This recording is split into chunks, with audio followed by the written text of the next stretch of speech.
Assalamualaikum warahmatullahi wabarakatuh. Sebelumnya perkenalkan, nama saya Leni Ajeng Permatasari dari Universitas Teguh Bank Semarang, dari kelompok B1 Audit Bank, dari NIM 17,05520089. Saya di sini akan menjelaskan mengenai pengikatan kredit, eksistensi agunan, dan pengikatan agunan. Di mana yang pertama saya akan menjelaskan mengenai pengikatan kredit. Dalam pengikatan kredit, pertama-tama auditor itu harus memiliki data kredit nasabah atas dasar keputusan kredit yang ditetapkan oleh komite kredit. Data ini biasanya menyangkut semua syarat kredit dan telah mendapatkan pengesahan dari komite kredit. Kemudian dibandingkan dengan pengikatannya, baik perjanjian kredit maupun pengikatan dan pengesahan agunan dan jaminan lainnya. Secara garis besar, pengikatan terhadap fasilitas kredit itu dibagi menjadi dua. Yang pertama, pengikatan kredit dan pengikatan agunan, di mana pengikatan kredit itu berlaku sebagai akad induk, sedangkan pengikatan agunan itu bersifat tambahan. Kemudian jenis-jenis kredit, di mana jenis kredit itu ada dua. Yang pertama, otentik, yaitu pengikatan yang dilakukan di depan pejabat yang berwenang. Pejabat yang berwenang itu adalah notaris, maka pengikatan ini disebut juga pengikatan notarial. Kemudian yang kedua, ada jenis pengikatan kredit yang kedua, yaitu di bawah tangan atau intern. Pengikatan ini dilakukan tanpa dihadiri oleh pejabat yang berwenang, karena dilakukan sendiri antara bank dengan debitur. Maka jenis kredit ini disebut dengan pengikatan intern. Perbedaan antara pengikatan notarial dengan intern adalah pada kekuatan hukumnya. Pengikatan notarial itu memiliki kekuatan hukum yang sempurna, sementara pengikatan intern atau di bawah tangan harus melalui suatu pembuktian. Jenis-jenis pengikatan yang dilakukan terhadap suatu kredit harus sudah ditetapkan dan dicantumkan dalam surat keputusan kredit. Pengikatan kredit secara notarial itu harus dilakukan untuk fasilitas kredit dengan agunan aktif atau tetap, misalnya tanah, bangunan, kapal, dan sebagainya. Sedangkan pengikatan kredit di bawah tangan dapat dilakukan untuk fasilitas yang agunannya berupa benda bergerak atau surat berharga, termasuk deposito. Kemudian dokumentasi. Yang pertama, periksa apakah akta perjanjian kredit baik intern maupun notarial itu telah dibuat atas setiap fasilitas kredit, serta asli akta tersebut telah disimpan di file jaminan kredit. Kemudian ada akta perjanjian kredit yang dilakukan secara intern itu dibuat di atas formulir standar yang berlogo bank. Akta yang dibuat di atas formulir standar ini harus telah diisi lengkap pada saat kredit itu diberikan. Setiap materi perjanjian, misalnya plafon, suku bunga, jangka waktu, serta klausul lainnya, harus dibumbuhi paraf debitur sebagai tanda persetujuan. Kemudian untuk akta notarial, bagian akta yang disimpan oleh bank adalah gross akta. Salah satu ciri gross akta adalah adanya kalimat demi keadilan berdasarkan ketuhanan yang Maha Esa pada bagian depan akta. Akta notarial yang belum disahkan harus dibuktikan dengan cover notes dari notaris pembuat akta tersebut. Kemudian akta notarial yang belum diserahkan notaris, setelah 3 bulan mintakan penjelasan dari bagian legal. Apabila diperlukan, mintakanlah konfirmasi ulang kepada notarisnya. Kemudian keabsahan. Untuk akta intern, pastikan bahwa tanda tangan debitur pada akad kredit sudah diverifikasi oleh petugas bank. Kemudian untuk akta notarial, pastikan kembali bahwa pihak debitur yang menghadap sama dengan saran dalam hasil analisis yuridis. Kemudian materi pengikatan. Pastikan bahwa seluruh jenis fasilitas kredit yang diberikan telah disebutkan dalam akad kredit.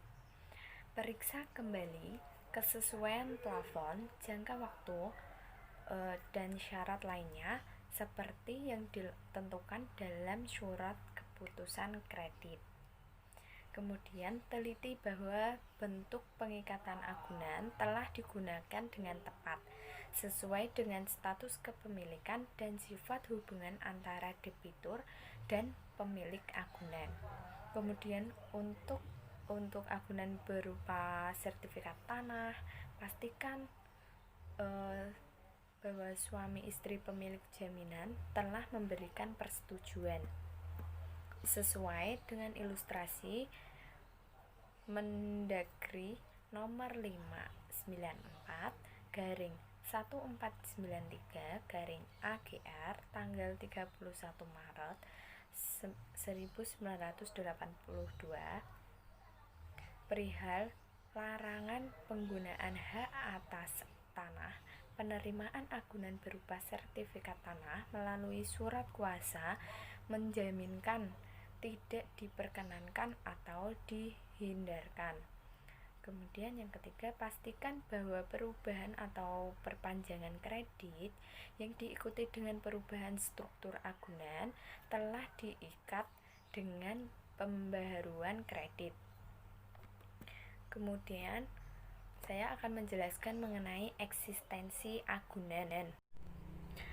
Fokus audit ditunjukkan kepada kelengkapan surat-surat bukti kepemilikan agunan.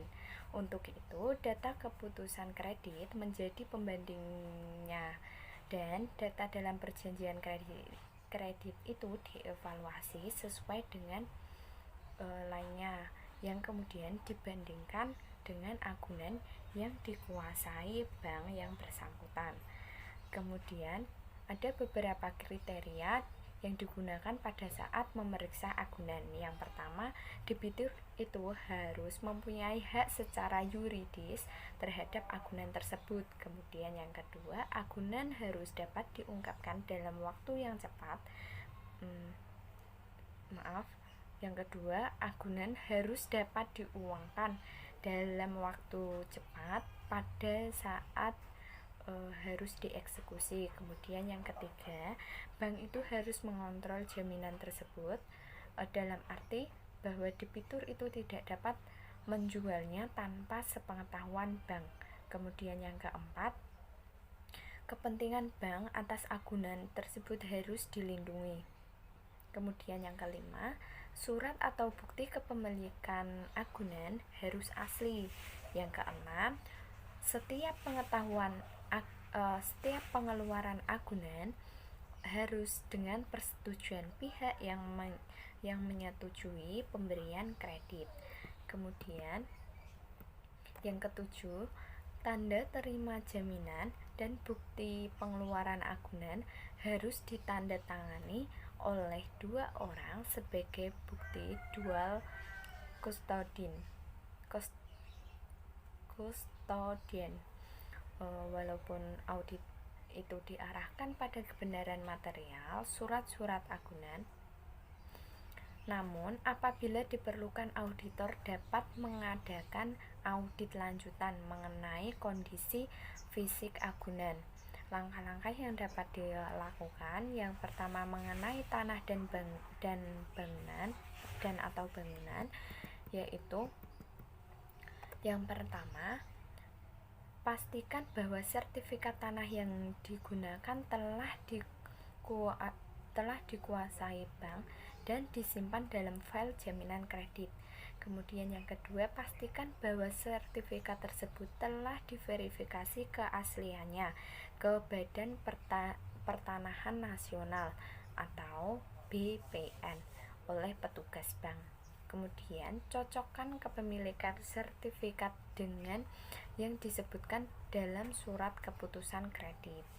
Demikian juga dengan lokasi, luas, jenis hak atas tanah yang tercantum dalam sertifikat. Kemudian teliti kembali apakah sertifikat tersebut itu tidak dibebani hak tanggungan kreditur lain. Apabila sertifikat tersebut masih dibebani suatu hak, mintakan penjelasan ke bagian legal mengenai permasalahan yang dihadapi sehingga roya tidak segera dilakukan. Untuk agunan berupa sertifikat hak guna bangunan, hak sewa, dan hak pakai, pastikan bahwa hak-hak tersebut di atas masih berlaku dan belum jatuh tempo. Kemudian, periksa kronologi kepemilikan sertifikat oleh debitur. Untuk fasilitas non-KPR, kepemilikan sertifikat atas nama debitur tidak boleh terjadi pada saat atau setelah kredit itu diberikan, karena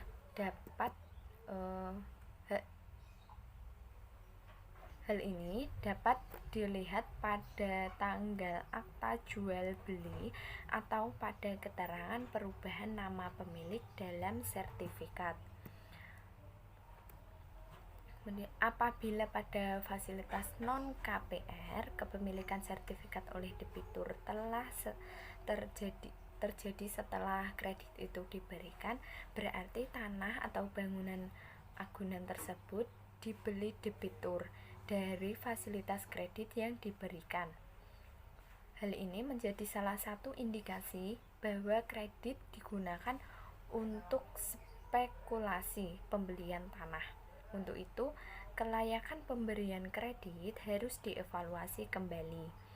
Kemudian ada sertifikat yang masih dalam proses konversi, splitting, balik nama, perpanjangan hak, dan sebagainya harus dilengkapi dengan cover notice dari notaris yang ditunjukkan bank untuk pengurusannya.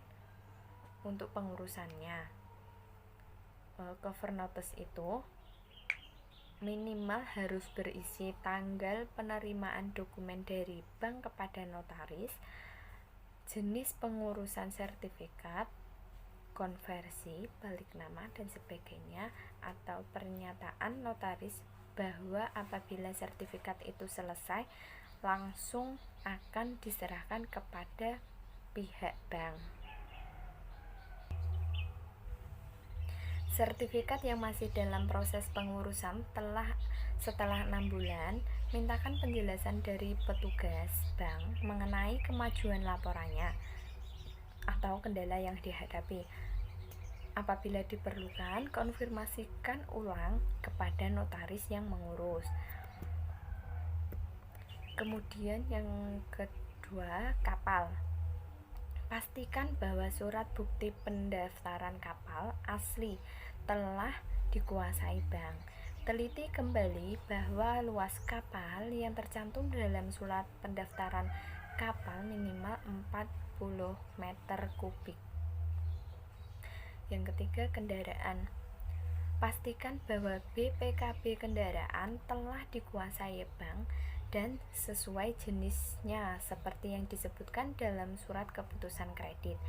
Kemudian pastikan bahwa BPKB tersebut telah dilengkapi dengan faktur asli dan kwitansi kosong bermeterai yang telah ditandatangani pemilik kendaraan. Kemudian BPKB yang masih dalam proses pengurusan dalam arti penerbitan baru ataupun balik nama harus dilengkapi dengan cover notice dari dealer. Periksa cover notice dealer tersebut antara lain mengenai yang pertama, apakah telah dilengkapi dengan klausul bahwa apabila BPKB tersebut selesai diurus, pihak dealer akan menyerahkannya langsung kepada bank. Kemudian, apakah cover notes dealer tersebut telah diverifikasi keabsahannya oleh petugas bank. Kemudian BPKB yang masih dalam proses pengurusan setelah 3 bulan mintakan penjelasan dari petugas bank mengenai kemajuan laporan atau kendala yang dihadapi. Apabila diperlukan konfirmasi ulang, mintakan konfirmasi ulang kepada pihak dealer. Yang keempat, mesin-mesin. Langkah yang pertama, pastikan bahwa asli faktur atau kwitansi asli mesin-mesin yang menjadi agunan telah dikuasai bank dan diteliti keabsahannya. Kemudian cocokkan faktur atau kwitansi asli dengan surat keputusan kredit, baik mengenai nilai, jenis maupun sertifikatnya. Kemudian untuk mesin-mesin yang dibeli secara impor harus dilengkapi dengan faktur asli. Kemudian mesin-mesin yang diproduksi oleh perusahaan di dalam negeri atau lokal yang dikenal luas reputasinya juga harus dilengkapi dengan faktur. Untuk mesin-mesin lokal eksternal perusahaan yang tidak dikenal luas, faktur dapat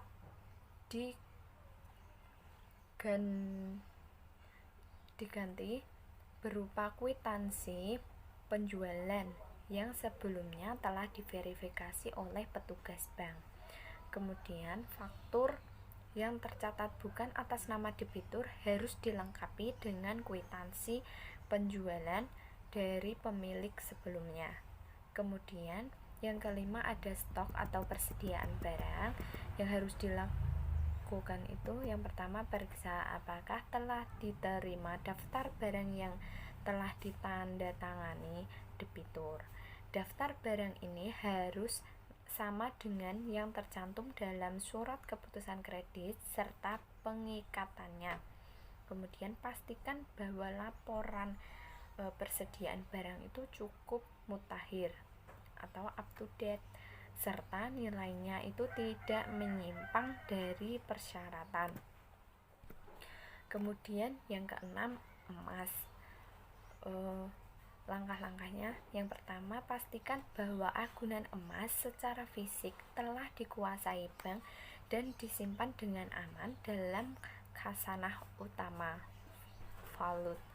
Kemudian periksa apakah terdapat kwitansi pembelian emas tersebut atas nama debitur. Verifikasi keaslian kwitansi tersebut serta kesesuaian spesifikasinya seperti yang disebutkan dalam surat keputusan kredit. Kemudian yang ketujuh ada standby LC. Pastikan bahwa LC yang menjadi agunan telah diterima bank. Pastikan bahwa LC tersebut telah dites keabsahannya oleh petugas bank. Penerbit LC harus berasal dari negara yang tidak dilarang oleh Bank Indonesia. Kemudian, bank penerbit LC harus memiliki hubungan koresponden. Apabila LC berasal dari non-koresponden bank, LC tersebut harus dikonfirmasi oleh bank koresponden. Kemudian, periksa isi LC tersebut, baik mengenai nilai, persyaratan, dan masa berlaku. Kemudian yang kedelapan, deposito atau tabungan. Periksa apakah biljet asli deposito telah disimpan dalam file jaminan kredit. Deposito yang dapat diagunkan hanya yang diterbitkan oleh bank sendiri. Pastikan bahwa biljet deposito dan slip pencairan deposito tersebut telah dibumbuhi stempel diagunkan. Stempel tersebut minimal harus dibubuhkan pada slip pencairan. Kemudian cocokkan nilai deposito agunan dengan daftar deposito per tanggal audit. Kemudian pastikan bahwa Dalam status data deposito tersebut di komputer telah dicantumkan tanda status agunan kredit. Untuk tabungan, tambahkan prosedur di atas dengan audit apakah tabungan tersebut telah diblok dalam komputer sebesar nilai yang diagunkan. Kemudian yang kesembilan itu ada saham. Langkah yang pertama, periksa apakah surat saham yang menjadi agunan telah dikuasai bank dan disimpan dalam file jaminan kredit. Untuk saham perdana, saham harus tercatat atas nama debitur. Apabila tidak, pada saat kredit diberikan, saham tersebut harus sudah dibalik nama ke debitur melalui perusahaan sekuritas dan disahkan oleh emiten. Untuk saham dari pasar sekunder dibeli melalui bursa efek harus dilengkapi dengan nota pembelian dari perusahaan sekuritas atas nama debitur serta formulir bukti transaksi dari bursa efek. Kemudian periksa apakah tanggal pembelian saham tersebut bukan setelah kredit itu diberikan. Kemudian pastikan bahwa agunan bukan termasuk dalam kategori saham tidur serta nilai terakhirnya tidak menyimpang dari ketentuan penerimaan agunan saham. Kemudian yang ke-10, jaminan pihak ketiga. Yang pertama, periksa apakah surat jaminan asli telah diterbitkan bank dan disimpan dalam file jaminan kredit. Kemudian teliti kembali apakah klausul yang tercantum telah sesuai dengan persyaratan dalam surat keputusan kredit.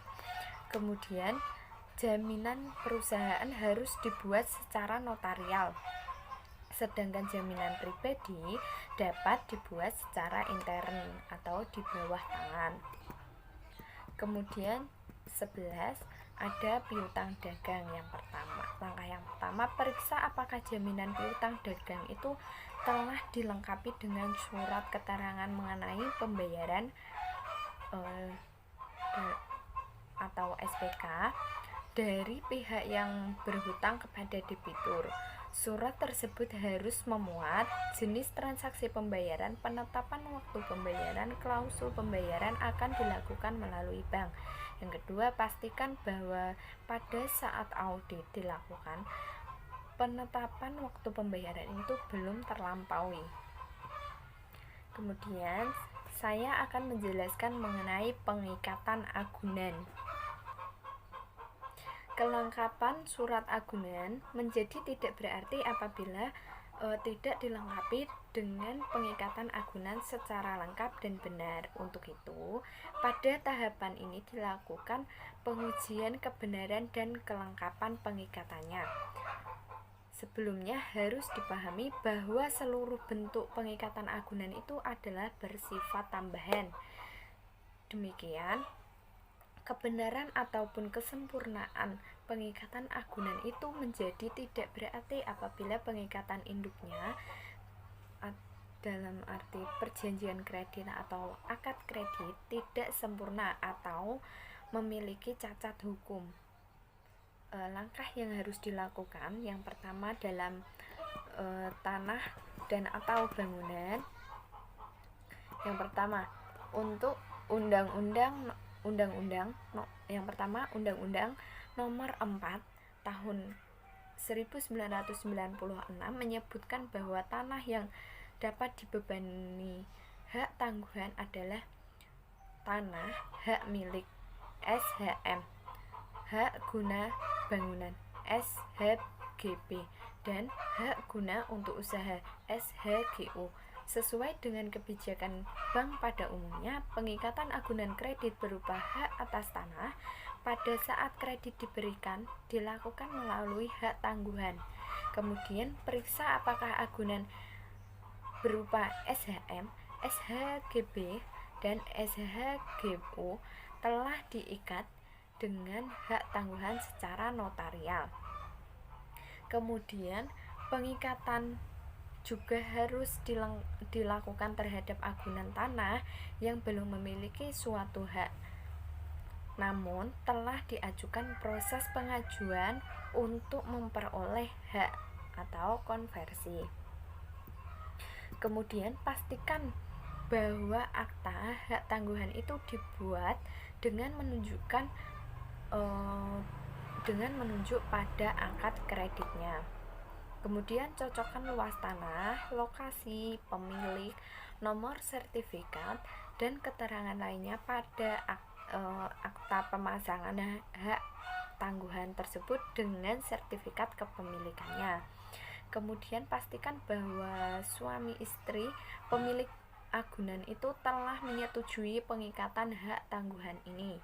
Untuk sertifikat pemulihan atas nama perusahaan, teliti kewenangan pihak yang mewakili dalam akta pendirian dan perubahan perusahaan yang bersangkutan. Kemudian untuk agunan berupa sertifikat hak pakai dan hak sewa, pengikatan juga dapat dilakukan dengan hak tangguhan. Kemudian yang kedua, dalam kapal, pengikatan terhadap agunan kapal sama dengan pengikatan sertifikat hak milik, hak guna bangunan, dan hak guna usaha, yaitu dengan hak tangguhan. Kemudian yang ketiga, dalam kendaraan, yang pertama, pastikan bahwa kendaraan agunan itu telah diikat dengan FIO secara benar. Kemudian akta FIO dapat dibuat secara notarial maupun di bawah tangan. Cocokkan sertifikat dan seluruh keterangan kendaraan agunan yang tercantum dalam BPKB dengan akta FIO lainnya. Kemudian periksa apakah kendaraan yang diagunkan itu telah diajukan pemblokirannya kepada pihak kepolisian. Kemudian yang keempat, dalam mesin-mesin, pastikan bahwa mesin-mesin agunan telah diikat dengan FIO baik secara notarial maupun di bawah tangan. Mesin-mesin yang melekat atau tertanam pada bangunan, pengikatan dilakukan dengan SKHM. Pastikan bahwa bangunan tempat mesin tersebut melekat juga telah dikuasai bank dan tidak berada di bawah penguasaan pihak lain. Kemudian cocokkan spesifikasinya dan seluruh keterangan mesin-mesin yang tercantum dalam faktur dengan akta FIO lainnya. Kemudian dalam persediaan barang, pastikan bahwa persediaan barang yang diagunkan telah diikat dengan FIO baik secara notarial maupun di bawah tangan. Dalam akta FIO ini harus diuraikan dengan jelas jenis serta nilai persediaan yang diagunkan. Kemudian akta FIO itu harus dilengkapi dengan klausul bahwa debitur itu wajib memberikan laporan posisi persediaan barang secara berkala atau periodik. Kemudian dalam emas, pengikatan terhadap agunan emas dilakukan dengan ganda. Untuk itu, periksa pengikatan gandanya yang dilengkapi dengan surat kuasa menjual. Kemudian ada dalam stand BLC, pada dasarnya agunan stand BLC bersifat jaminan pihak ketiga. Untuk itu, audit pengikatan terhadap agunan ini cukup dilakukan terhadap eksekusi LC. Dalam deposito atau tabungan, periksa adanya surat kuasa menjaminkan terhadap deposito atau tabungan yang diagunkan. Kemudian verifikasi tanda tangan dalam surat kuasa tersebut. Dalam surat kuasa menjaminkan harus ada klausul kuasa untuk memperpanjang serta mencairkan deposito atau tabungan yang diagunkan. Pastikan kebenaran pengisian surat kuasa tersebut mengenai nama, nilai, dan nomor biliet. Apabila hal biliet deposito itu telah diperpanjang, nomor biliet yang digunakan sebagai patokan adalah biliet pada saat kredit itu diberikan. Kemudian dalam saham, periksa adanya surat kuasa menjual terhadap saham yang diagunkan. Kemudian surat kuasa menjual dari debitur harus dilengkapi dengan pesanan jual yang ditandatangani debitur kepada suatu perusahaan sekuritas yang ditunjuk oleh bank. Kemudian dalam jaminan pihak ketiga, pastikan bahwa klausul-klausul yang disebutkan dalam jaminan pribadi dan jaminan perusahaan itu telah sesuai dengan persyaratan dalam surat keputusan kredit serta akad kreditnya. Dalam piutang dagang, pastikan bahwa piutang dagang yang diperhitungkan sebagai agunan telah diikat secara cesi. Kemudian review klausul-klausul akta cesi tersebut, terutama menyangkut kepastian bahwa untuk menerima pembayaran dari pihak yang berhutang. Sekian yang dapat saya sampaikan mengenai perikatan kredit, eksistensi agunan, dan perikatan agunan. Apabila terdapat salah kata, saya mohon maaf. Apabila materi yang saya sampaikan ini kurang lengkap, saya mohon maaf. Wassalamualaikum warahmatullahi wabarakatuh.